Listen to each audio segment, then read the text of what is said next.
Hello guys, मेरे YouTube channel में आपका स्वागत है। मेरा नाम मनमोह मिश्रा। तो आज हम इस वीडियो में डिस्कस करने वाले हैं जो फॉरेनर्स हैं, जो इन्वेस्टर्स हैं, उनका जो डिक्लाइन अभी बहुत तेजी से हुआ है। अगर आप देखें उनका अभी विद इन 15 डेज, मतलब अगर आप देखें अक्टूबर का अभी महीना स्टार्ट हुआ है तो कितने हुए हैं, तो हार्डली 10 टू 11 डेज हुए हैं। और तो आप देखें लास्ट के 15 डेज में इन फॉरेन इन्वेस्टर्स ने लगभग 38,702 करोड़ रुपीस तक का पैसा विड्रॉ किया है इंडियन मार्केट से। और वो ज्यादातर मूव आउट कर रहे हैं जापान मार्केट में, चाइना के मार्केट में या फिर यूएसए के मार्केट में इन्वेस्टमेंट कर रहे हैं। तभी आप देखें तो जो फॉरेन के जो कंट्रीज है उनके अगर मार्केट देखें तो आपको देखने को मिलेगा, लेकिन जो इंडियन का जो अभी मार्केट है वो थोड़ा नीचे देखने को मिलेगा। तो ऐसा क्यों हो रहा है? और हमें यहाँ पे जो अभी as a mutual fund investor के मतलब पर्सपेक्टिव पे अगर देखा जाए तो आपको इसमें इन्वेस्टेड रहना चाहिए, यहाँ से अभी एग्जिट ले लेना चाहिए। तो मैं आपको इस वीडियो में पूरा डिटेल में बताऊंगा, तो मेरे चैनल को सब्सक्राइब जरूर कर दीजिएगा। मैं इस वीडियो लाते हैं तो चलिए शुरू करते हैं। तो सबसे पहले मैं आपको बता दूं, अभी जो वर्ल्ड में है बहुत तगड़ा क्राइसिस चल रहा है। अगर आप देखें तो मार्केट जो है इंडिया का बहुत तगड़ी तरीके से नीचे गिर रखा है। अगर आप देखें तो 7 से 10% तक का तो डेफिनेटली गिर रखा है। अगर आप देखें म्यूचुअल फंड में मेरे को बहुत तगड़ा लॉस भी हुआ है, अगर आप देखें लास्ट के विद इन 1 मंथ में। तो रीजन ये है कि अगर आप देखें फॉरेन में जो मिडिल ईस्ट कंट्री है उसमें इसराइल और वेस्ट मतलब जो इस्लामिक कंट्रीज है उनके बीच में भी कॉन्फ्लिक्ट बहुत तगड़ा हो चुका है। जो ईरान है उन्होंने डायरेक्ट अटैक किया इसराइल पे, और इसराइल ने अच्छा खासा डिफेंड नहीं कर पाए इस बारी। तो आप देख पा रहे कि मतलब जो उनका आयरन डोम होता है वो डेफिनेटली बचा लेता है। लेकिन यहाँ पे इस बारी जो है ईरान है उन्होंने एक अच्छा खासा एडवांस टेक्नोलॉजी यूज कर रखा है, अभी वहां पे वो रोक नहीं पाए हैं।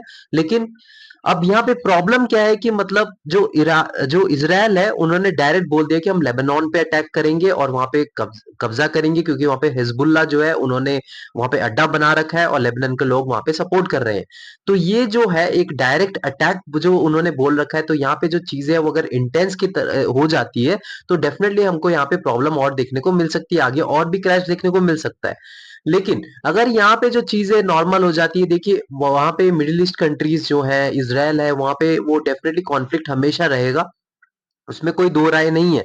लेकिन हमारे यहाँ पे बात है कि नॉर्मल लेवल पे हो, कोई ये ना हो कि मतलब जैसे अभी इंटेंस लेवल पे हो चुका है वैसा ना हो। तो इससे क्या क्या आगे फ्यूचर में वॉर लाइक सिचुएशन बढ़ सकती है, और अगर वॉर लाइक सिचुएशन बढ़ेगी तो यहाँ पे आपका मार्केट जो है इंडियन मार्केट आपको डेफिनेटली वहां पे डाउनफॉल दिखेगा, क्योंकि इनडायरेक्टली हम वहां पे डिपेंडेंट तो है ही, और हर एक वर्ल्ड वर्ल्ड में जितनी भी कंट्रीज है वो एक दूसरे के डिपेंडेंट तो डेफिनेटली रहेगा। और जो मिडिल ईस्ट कंट्रीज अपना क्रूड ऑयल जो है उसका प्राइस बढ़ा देगा, और उसके उसके बाद दूसरी जो डिपेंडेंसीज है, मतलब जैसे ट्रांसपोर्ट सेक्टर है या फिर इंफ्रास्ट्रक्चर सेक्टर है, उसमें भी आपको डाउनफॉल देखने को मिलेगा। तो अल्टीमेटली दूसरे सेक्टर्स भी इंपैक्ट डेफिनेटली करेंगे।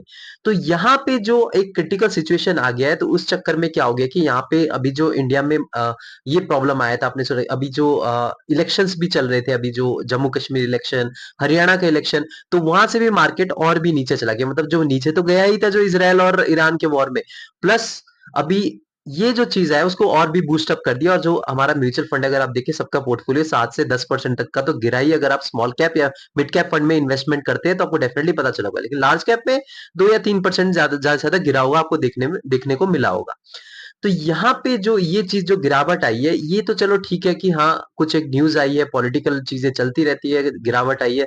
लेकिन यहाँ पे जो यूएसए है, मतलब जो यूएसए की जो स्टॉक्स है या फिर जापान के जो मार्केट है, वहां पे अगर आप देखें तो उनमें बढ़ोतरी दिखी है, लेकिन इंडियन मार्केट में नीचे गिरावट दिखी है, क्योंकि इसमें मल्टीपल फैक्टर्स आ जाते हैं। एक तो मैंने आपको बता दिया इसराइल ईरान ईरान वॉर, दूसरा तो मैंने आपको बता दिया अभी जो जम्मू कश्मीर और हरियाणा का इलेक्शन चल रहा था, तीसरा जो चीज है वो आपका जो फॉरेन इन्वेस्टर्स है वो एग्जिट मार रहे हैं। तो फॉरेन जो इन्वेस्टर्स है उनका भरोसा थोड़ा कम होते जा रहा है, तो इसीलिए वो एग्जिट मार रहे हैं, और उसके बाद थोड़ा पॉलिटिकल लेवल पे भी चीजें हो रही है। तो ये जो चीज है इसमें क्या, अब हम as a investor mutual fund में हमें एग्जिट लेना चाहिए? तो मेरा आंसर रहेगा नहीं। देखिए ये एक राइट टाइम में होता है आपका इन्वेस्टमेंट करने का, क्योंकि यहाँ पे मार्केट है वो नीचे चला गया। देखिए फॉरेन जो इन्वेस्टमेंट है बढ़ती रहेगी कम होती रहेगी, उसमें कोई ज्यादा प्रॉब्लम नहीं है। मैं आपको बता रहा हूँ वो अपने हिसाब से जो बड़े बड़े बिजनेस टाइकून है फॉरेनर्स हैं, जो अच्छा खासा इन्वेस्टमेंट उनको पता है चीजें कैसे करी जाती है, वो ये स्ट्रेटेजी अपनाते हैं, वो एंट्री मारते हैं, एग्जिट मारते हैं, प्रॉफिट बुकिंग करके अपना एग्जिट मार लेते हैं। तो ये चीजें होती रहती है, लेकिन हमें अपनी कंसिस्टेंसी दिखानी है, इंडियन मार्केट पे भरोसा करना है। क्यों? अब आप पूछ रहे हैं क्यों, रीजन क्या है, ऐसा इंडियन मार्केट में ऐसा क्या है? तो मैं को बता दूं, एक सबसे बड़ी बात है कि अभी मार्केट नीचे गया है, तो ये जब नीचे जाता है ना मार्केट, तभी टाइम होता है कि आपको लमसम करना चाहिए या इन्वेस्टमेंट अपना स्टार्ट करना चाहिए। ये पहला पॉइंट है। अब दूसरा चीज मैं आपको बता दूं कि इंडिया जो है वो एक डेवलपिंग नेशन है, तो यहाँ पे जो छोटी कंपनीज है, मिड कैप कंपनीज है, इसमें बहुत ज्यादा पोटेंशियल है। जो डेवलप्ड कंपनीज होती है उनमें ज्यादा पोटेंशियल नहीं होता छोटी कंपनीज में। लेकिन यहाँ पे क्या है, जो अगर आप देखिए जो बड़े बड़े बिजनेसमैन है, वो अगर देखिए आप 10-15 या ज्यादा से ज्यादा 20 कंपनीज है जो कि बहुत ही बड़ी बड़ी बड़े लेवल पे अभी बैठे हैं। लेकिन जो स्मॉल कैप कंपनीज है, छोटी कंपनीज है, मिड कैप कंपनीज है, इनमें ज्यादा पोटेंशियल रहता है अगर आप देखिए डेवलपिंग कंट्रीज में। तो यहाँ पे आप इन्वेस्टमेंट करेंगे तो आपका फ्यूचर में 10 से 15 साल या 20 साल में आपको डेफिनेटली एक मैसिव रिटर्न देखने को मिलेगा। और यही एक राइट टाइम होता है लमसम करने के लिए। तो आप लमसम अभी करिएगा, अभी मत भागिए, क्योंकि अभी एक राइट टाइम है। लेकिन हाँ, मैं आपको एक चीज बता देता हूं, अगर इसराइल और ईरान का वॉर इंटेंस लेवल पे बढ़ जाता है, तो डेफिनेटली यहाँ पे मार्केट और भी नीचे जाएगा, इंडियन मार्केट अगर आप देखें। लेकिन अगर आप इसराइल और ईरान का जो वॉर है वो अगर नॉर्मल लेवल पे रहता है, तो डेफिनेटली अगर आप देखिए नॉर्मल लेवल पे रहता है, जैसे चलता आ रहा है, देखिए वहां पे टेंशन तो रहेगी, लेकिन इंटेंस लेवल पे टेंशन ना हो। तो यहाँ पे अगर टेंशन नॉर्मल लेवल पे रहता है, तो डेफिनेटली आपको मार्केट में यहाँ पे रिकवरी देखने को मिलेगी। और मैं आपको बता रहा हूँ, अभी शॉर्ट टर्म में आप 15 से 20% तक का रिटर्न जनरेट कर सकते हैं अगर आप स्मॉल कैप फंड में इन्वेस्टमेंट करते हैं। और अगर आप मिड कैप में करते हैं तो आपको 10% तक का रिटर्न मिलने के चांसेस है। और अगर आप लार्ज कैप में करते हैं, आपको 5 से 7% के बीच में आपको रिटर्न मिलने के चांसेस है, वो भी विद इन स्मॉल टाइम में। मतलब अगर आप देखिए कि सिर्फ 3 या 4 महीने में आपको रिकवर होता हुआ दिखेगा मार्केट। तो ये जो चीज है, अगर आप ध्यान लगा के अब यहाँ पे अभी इन्वेस्टमेंट करेंगे, तो डेफिनेटली मैं आपको बता रहा हूँ, आपको फ्यूचर में प्रॉफिट डेफिनेटली मिलेगा। लेकिन हाँ, याद रहे, अगर आपके पास अभी लमसम करने के इन्वेस्टमेंट करने का 50,000 रुपए है, तो आप सारा पैसा ना अभी मत लगाइए। 20,000 रुपीज, 50,000 है तो 20,000 रुपीज अभी लगाइए।